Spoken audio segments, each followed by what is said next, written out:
Andressa, queria que você contasse como é que é esta relação que vocês criaram entre paciente e família, porque a doença em si já é grave, mas talvez o mais duro para a família é não poder visitar, não poder saber como a mãe, o marido, o filho estão. Então, fala um pouco sobre isso.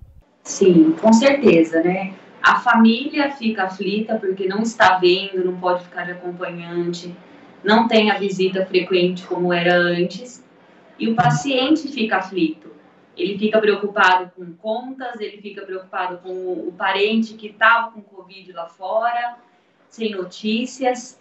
Então a gente faz essa videochamada, a gente passa nos quartos, né? Vai fazendo. E esse paciente, ele consegue criar um vínculo, uma conexão com a família de alguma forma, porque eles estão se vendo, né? Então, é bem bacana, porque eles se emocionam, eles choram, a gente chora também, mas alivia, eles ficam felizes, né? Eles contam isso, que após a vídeo eles ficam mais leves, eles ficam mais felizes, porque eles conseguiram se ver. Nós percebemos que faz toda a diferença. Percebemos e temos esse feedback deles, né? Porque pensa, um familiar saber que o seu parente está aqui internado e não ter nenhum contato. Eles não têm nenhum contato, né? Internou, zerou qualquer tipo de contato deles. Então, nós conseguimos fazer esse intermédio, né?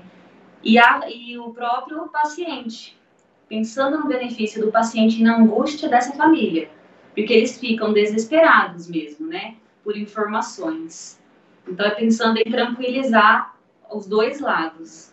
Olívia, tem internação que é muito longa. A gente acompanhou vários casos, não só em Limeira, mas pelo Brasil afora. Teve um caso em Limeira de uma senhora que, graças a Deus, hoje está bem, mas ela ficou mais de 70 dias internada, passou por intubação, quase morreu realmente.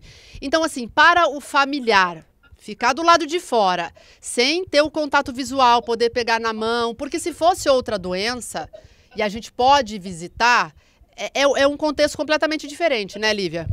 Sim, sim, completamente diferente. Por isso que a videochamada gera um alívio nas angústias, tanto dos familiares como do paciente, né? E as informações também que eles acabam tendo dos próprios familiares, que estão sendo bem tratados, bem assistidos, estão sendo bem acolhidos. Então, a gente percebe um alívio de ambas as partes. Em relação ao mundo lá fora, por exemplo, quando vocês dão uma notícia para o paciente, não sei, estou pensando aqui alguns exemplos, um bebê que nasceu, alguém que arrumou um emprego, enfim, tem essas histórias que acontecem, porque mesmo o paciente estando internado, a vida lá fora continua.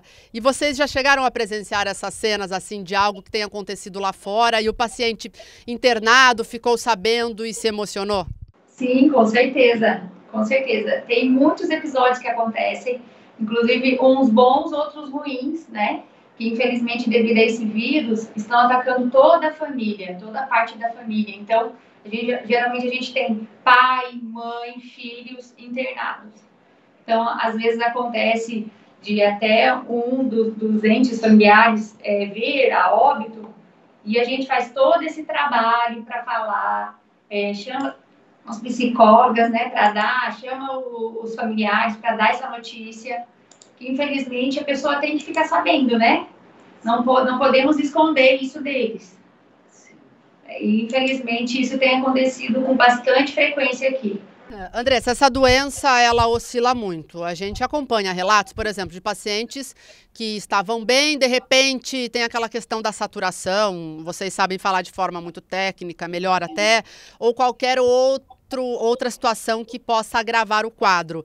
Então vocês lidam com isso, né? Mandam uma mensagem para o paciente um dia, olha, sua mãe melhorou. 24 horas depois tem que dar a notícia, olha, ela voltou para a UTI. Como é que vocês dão essa notícia? Como é que isso é passado para o familiar lá fora? O que acontece muitas vezes a gente faz uma videochamada, esse paciente conversa com a família e está bem, ele descompensa, né? E muda o quadro clínico dele. quem passa as informações, liga, passando todo o boletim clínico é o médico, tá? O que a gente acolhe aqui, talvez, é esse desespero que, às vezes, os familiares, eles acabam nos procurando, porque como a gente tem esse contato quase que diário, né? Então, eles acabam nos procurando, ou por contato mesmo pelo tablet, ou vindo até o hospital, aí procuram o serviço social também nos chama, para a gente acolher e minimizar essa angústia dessa família. Como é que fica a cabeça de vocês? Porque vocês estão aí na linha de frente, também absorvem toda essa situação e todo dia vocês devem ter uma surpresa boa, feliz e também surpresas tristes, né? É todo dia. A vida, a morte, a vida. E aí? Como é que vocês dimensionam isso na cabeça de vocês, assim? Porque não deve ser fácil, né? Sim. É inevitável a gente não se emocionar em alguns momentos, né? Então, a gente se emociona também, a gente tem empatia, a gente sente pelo familiar, a gente sente pelo paciente. E por conta desse turbilhão de sentimentos e emoções que a gente vive diariamente, nós também temos aqui uma psicóloga que atende os funcionários. Então, ela também ajuda cada um que está aqui quando isso acontece, quando há uma certa dificuldade em gerenciar melhor esses sentimentos. Ainda falando sobre essa questão assim da família, vocês percebem que falar com alguém lá fora, isso pega mais para os idosos, quem é jovem aguenta mais ou não? Todo mundo é igual aí nessa saudade realmente que fica para o paciente. Sim, eu acredito que na grande maioria os sentimentos, quem é mais apegado ao paciente sente mais, né? Como às vezes é um sobrinho, às vezes é um tio que é mais apegado, então a gente percebe que eles sentem muito mais que às vezes o próprio filho. Então depende muito do contato familiar mesmo, né? Do vínculo familiar que eles têm com o paciente. Mas, da maneira geral, é bem complicado. Essas notícias são bem difíceis mesmo. A gente sofre junto, né? Ô, Andressa, e foi uma iniciativa de vocês mesmo, fazer uma videochamada, ter esse contato aí com o mundo lá fora, com as notícias lá fora? Foi algo assim que vocês implantaram dentro da humanitária, dentro da URC, que é a unidade do coronavírus aqui de Limeira? Quando eu entrei aqui no hospital, já se fazia as chamadas de vídeo, tá? Mas foi implantado pela psicologia aqui dentro. Acho que a Daiane pode até responder melhor do que eu. Sim, com certeza. A gente tinha, né, uma colaboradora aqui, que é da Santa Casa, e ela fez todo esse trabalho, começou com a gente, né, essa videochamada, e a gente viu um resultado muito bom. Referente à família, né, o paciente, que o intuito é esse, aproximar o familiar do paciente, né, para que eles fiquem muito esclarecidos do que tudo que está acontecendo, de como ele se encontra, da angústia, né, de saber de como está o ente querido internado, sem ter nenhuma informação, né, informação sim, mas não vendo, né, informação só via boletim médico, então é bem complicado. Então, a gente viu um resultado muito bom referente a isso. E aí, a demanda foi começando a crescer. A gente precisou de mais psicólogas. E aí, tem continuado esse trabalho aí bem bacana que a gente tem realizado aqui. Olívia, vocês percebem realmente que nós estamos na pior fase da pandemia, infelizmente, né? Passado um ano de tudo aquilo que a gente viveu, da chegada do coronavírus, aquela apreensão, e estamos aí em abril de 2021, inclusive ontem, dia 11 de abril, foi um ano da primeira morte aqui em Limeira, a educadora até vai tratar desse assunto também. Quer dizer, um ano da primeira morte registrada e estamos aqui, né, com mais de 500 mortes em Limeira. Então, assim, vocês sentem na pele isso, né? O agravamento realmente da pandemia nesse início de 2021? Sim, sentimos sim. E por isso todo esse trabalho tem sido fundamental, inclusive na parte de psicologia, né? Para gerar esse alívio, para gerar esse acolhimento. Essa ponte entre o serviço social e a psicologia tem sido fundamental aqui dentro. até por conta dos níveis de ansiedade que a gente percebe que acabam sendo mais elevados. E é inevitável chorar, né? Não dá para ser imparcial. A gente acaba se aproximando da família, dos pacientes, né? A gente entra na casa deles de alguma maneira, né? Cria um vínculo tão grande que às vezes eles pedem para quem está do outro lado mostrar, mostra minha horta para ela, mostra o cachorrinho para ela, porque a gente vai criando esse vínculo. Então, como não chorar nos momentos, né? Ou de tristeza, claro, a gente chora, a gente vibra junto, a gente está sempre junto aqui. E nos momentos de alegria também, né? Nas boas notícias, nas altas, a gente chora, não tem como. Eles choram e nós também. E como é que vocês estão se cuidando? Porque todo dia é um risco, né? Em relação ao coronavírus. Mas acho que isso vocês já sabem lidar, né? Vocês estão aí para isso, de corpo e alma. E não tem o que fazer a não ser usar a máscara, se cuidar. Mas vocês têm essa preocupação também de levar o vírus para a família de vocês, né? Porque vocês estão muito expostas, né?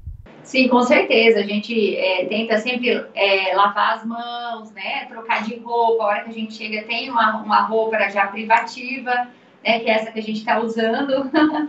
E quando vai embora a gente tira, leva até a lavanderia e troca de roupa. Às vezes toma banho também, né? Na maioria das vezes.